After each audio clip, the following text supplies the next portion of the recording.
You know you gotta do that. What's up?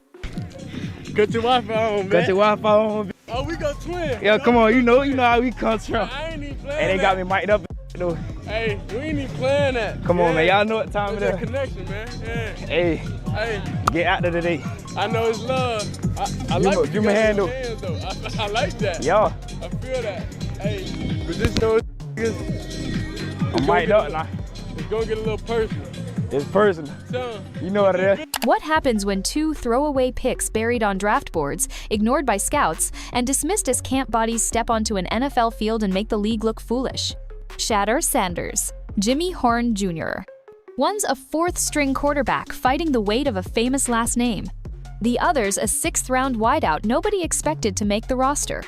And yet, when they reunited at a joint practice between the Browns and Panthers, everything changed. The spotlight found them again not because the media wanted it, but because their play demanded it.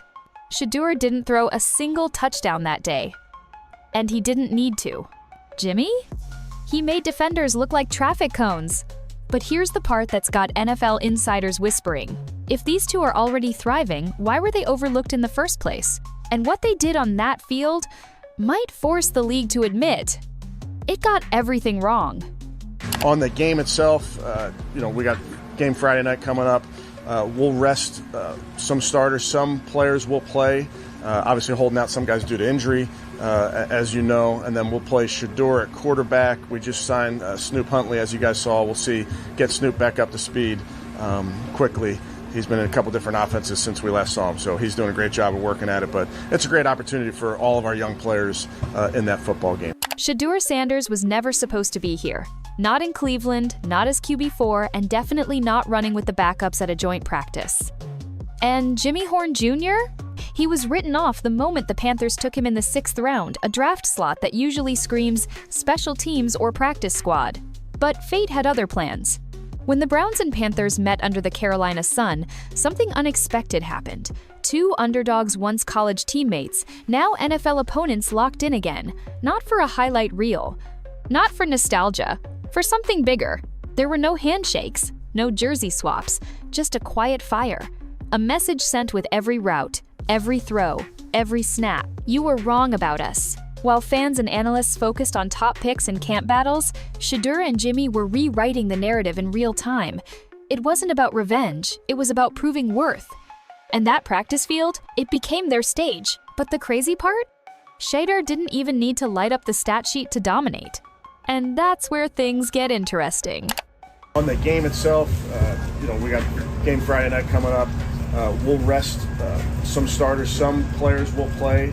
Obviously holding out some guys due to injury, as you know, and then we'll play Shedeur at quarterback. We just signed Snoop Huntley, as you guys saw. We'll get Snoop back up to speed quickly.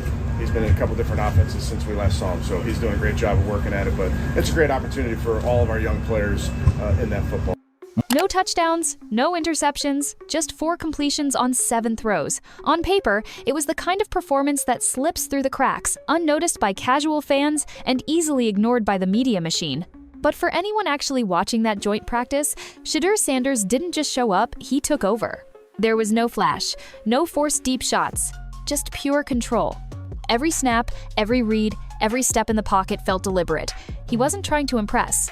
He was managing the offense like a 10-year veteran, shifting protections, making clean reads, throwing with anticipation. Sanders, quarterback, Cleveland Browns. This is my first time, actually saying that.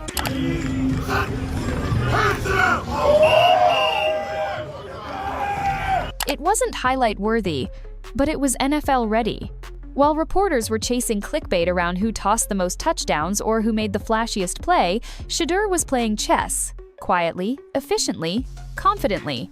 He didn't throw risky passes. He didn't try to force hero moments. He just did what winning quarterbacks do, made the right decisions, and kept the offense moving. And here's the part that the box score can't tell you: the energy changed when he was under center. Coaches noticed it, teammates felt it, even defensive players started tightening up when he took the field. There was a calm command that the other quarterbacks didn't bring. Not even Joe Flacco, a Super Bowl MVP. Not even Kenny Pickett, a former first-round pick. But Shedeur? He had something they didn't: presence. And in a crowded Browns QB room full of question marks and overhyped resumes, Shedeur's calm, disciplined approach made one thing crystal clear. He doesn't play like a rookie. He plays like someone who's already tired of proving people wrong. And yet, he's still QB4. Right there. Him.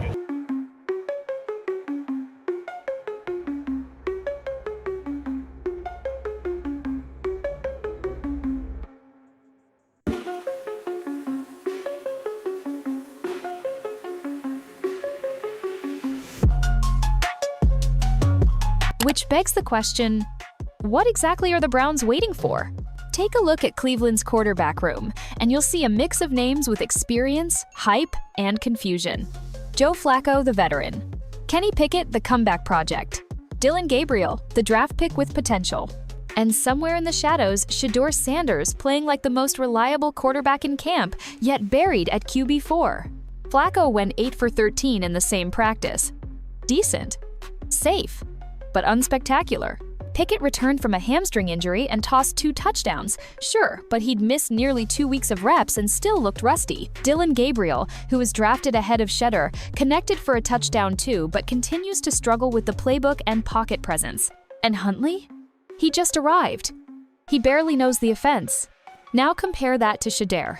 No turnovers. Smooth decision-making. Pocket poise beyond his ears. Best ball security in the room. So why is the most efficient, least mistake-prone quarterback on the roster getting the fewest reps?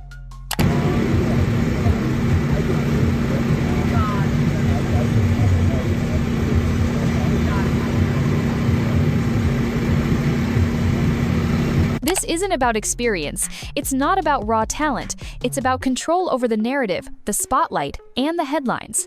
Because giving Shedeur a real shot means admitting the Browns may have gotten it wrong with the depth chart from day one. And if they do that, then they also admit Shedeur didn't need to be developed. He was ready all along. But Shedeur is not the only underdog cooking in camp. Someone else is starting to make waves in Carolina. While Shedeur was calmly picking apart Carolina's defense, someone else was catching fire on the opposite sideline, a wide receiver in a Panthers jersey, playing like he had something to prove. Because he did. Jimmy Horn Jr. was drafted 209th overall, 6th round, practically forgotten. A late-round flyer most fans didn't even blink at. But if you watched him at Jackson State or Colorado, you already knew this wasn't a gamble. This was a steal. And now, Panthers coaches are realizing it too. Jimmy isn't just holding his own, he's dominating, blistering speed off the line, crisp, precise routes, no wasted motion, and most importantly, a mindset that screams, I don't care what round I was taken in, I'm here to start. Head coach Dave Canales has been openly praising him, calling out his energy, his discipline, his never-quit motor. In a recent scrimmage, Horn took a motion route from Andy Dalton and walked it into the end zone, a play that looked eerily familiar to anyone who watched Colorado last season. Same setup, same result. Different jersey. But Jimmy's rise isn't just about execution, it's emotional. He was Shedeur's go-to guy, his safety blanket, the guy who made 3rd and long feel like 1st and easy. And now he's on the other sideline, torching Shedeur's defense, showing the same fearlessness that got him here. He doesn't need the headlines, he doesn't need the hype, he just needs one rep and he'll turn it into a highlight. And while Jimmy's carving out a role in Carolina, Shedeur is facing something much harder to fight, not defenders, but the system itself. This wasn't just another joint practice. For Shedeur Sanders and Jimmy Horn Jr., it was personal. These two weren't just teammates, they were brothers in battle. From Jackson State to Colorado, they fought side by side, proving doubters wrong every step of the way. And now, they found themselves on opposite sidelines in the NFL, separated by draft politics but united by something deeper: respect. When Jimmy scored during the mock scrimmage, Shedeur didn't look frustrated. He didn't look jealous. He looked proud. There was a nod, a grin, a moment between the two that spoke louder than any stat line. They weren't just playing football, they were showing the league what it missed. Later, Shedeur told ESPN, "Jimmy definitely is missed. I miss seeing the smile at practice with his gold grill." That's not just a quote. That's vulnerability. That's a quarterback who knows what chemistry looks like and what it feels like when it's gone. For a brief moment, the noise faded. The drama, the depth chart, politics, the media circus, all of it melted away. All that remained was the connection between two players the league never wanted to bet on. But the NFL isn't built on sentiment. It's built on narratives, investments, and reputations. And for Shedeur, that means fighting battles Jimmy doesn't have to, not just for a roster spot, but for space to breathe. Because as special as that reunion was, it also exposed something uglier. Something that's been quietly dragging behind Shedeur since the moment he arrived in Cleveland. His last name. Shedeur Sanders isn't just battling linebackers or defensive backs. He's battling a shadow one cast by his own father. Deion Sanders isn't in Cleveland.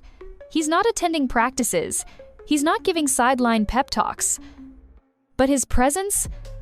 It's everywhere. Every time Shedeur takes a snap, there's a quiet weight behind it. Not just expectations, but skepticism. Not just pressure to perform, pressure to prove he's not just Prime's kid. And that's why, in a surprising move, Shedeur told his dad to stay away. Why? Because the second Deion walks onto that practice field, the cameras swarm, the headlines explode, and suddenly Shedeur becomes a headline instead of a quarterback. It's not football anymore, it's spectacle. And Cleveland doesn't want spectacle. They want control, they want quiet, they want quarterbacks who fit the system, not break it. So even when Kevin Stefanski confirmed Shedeur's arm soreness was a non-issue, we're past that. He told reporters it didn't change anything. Shedeur was still buried on the depth chart, still getting the fewest reps, still waiting. But here's what makes it worse. He's not waiting because he isn't ready. He's waiting because the league doesn't know how to handle a QB with buzz, with swagger, with legacy, especially one who wasn't picked in the first 2 rounds.